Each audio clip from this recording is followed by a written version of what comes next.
Harcourt Street in Dublin, a bustling thoroughfare in the centre of the city, a street where unassuming passers-by go about their daily business by foot or on the Luas. So one Georgian house amongst many others is very easy to miss. From the founding of UCD to the foundation of the state, this house has played an important part in Irish history. Welcome to number 6 Harcourt Street. Go on, do you good? Is mar rit, Mary? Fhearchair chuige sé Sráid. Good. Tá si go deas bheithan agus bula leat. Tá sé go hintach go dúil. So this is the headquarters and the home of Conradh na Gaeilge, and this is a very special year for you, isn't it? We're celebrating our 125th anniversary this year. So lots of history, and I know that this building has played a hugely important role in Irish history and all sorts of aspects of it that we wouldn't be aware of. Even world history, you could say. The Blackwood family who developed this house in the 1780s as a wine business. One of their grandsons goes on to become Viceroy of India. John Henry Newman, who later becomes a cardinal and I think is now on the way to being a saint. He lives in this house, sets up University College Dublin, then the Catholic University in the 1850s. This is one of 3 houses they use. And then later on, of course, it was bought by Alderman Tom Kelly for the use of the Sinn Féin Bank and the Sinn Féin Party as their headquarters. So this was a bank? This space was a bank. This was the main office of the Sinn Féin Bank in this room here.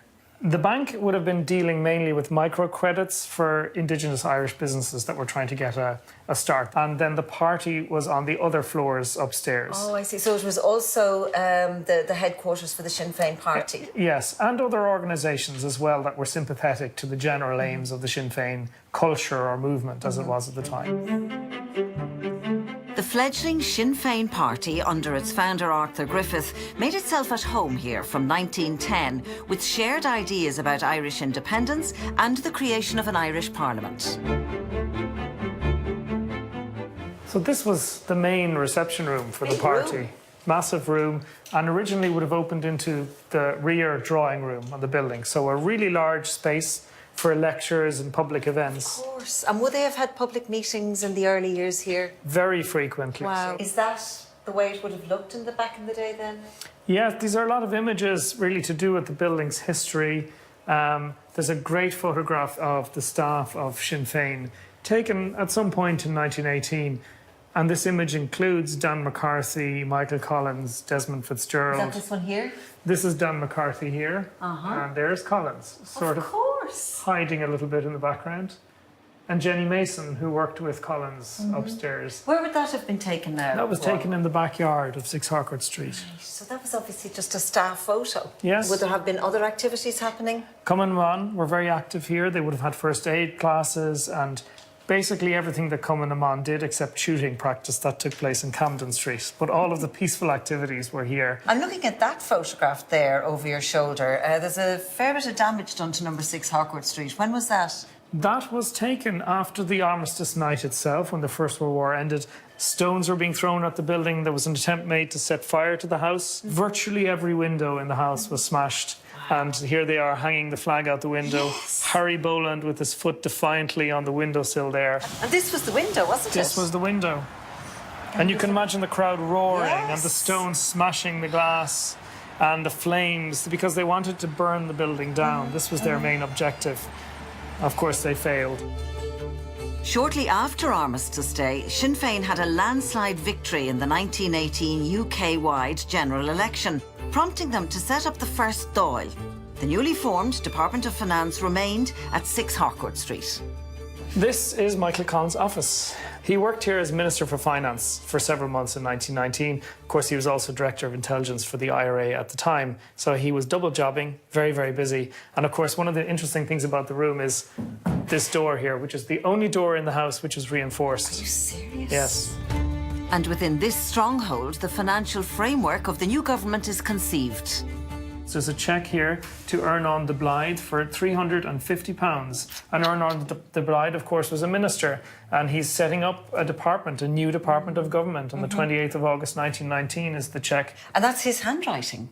Yes, you can see the signature here, Mícheál Quillan. He always signs his name in Irish on these cheques. The most important task that Collins had in the summer of 1919 was to set up a financial infrastructure for Dáil Éireann. They needed to borrow a lot of money to finance the activities of the new government and all of the activities of the new government.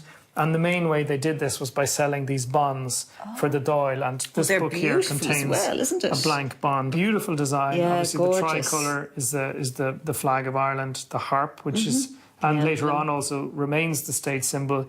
Éire, the name of the country and the state, and a couple of shamrocks. All of the counties of Ireland around here divided by provinces. As one of the nerve centres of the new government, this building continued to be a target of many raids by British authorities, and one in particular in 1919. We have a record from Eileen Lawless, who was Collins's typist, and she was working in here on that day, and she describes in great detail what happens. She talks about Inspector McFeely coming to their rooms, looking a little bit frightened. He went around searching the different desks and seemed desperately anxious to finish his task and get out. Mick sat very casually on his desk with one leg swinging and told him in no measured terms what sort of work he was engaged on. He was scathing in his remarks. What sort of a legacy will you leave to your family looking for blood money? Could you not find some honest work to do? And he just leaves. To have a cool head, wouldn't you? You would. And certainly if your name was Michael Collins. As I'm told, he was forced to use this escape hatch many a time during raids by the British. At least he enjoyed a good view of Dublin when he was up here.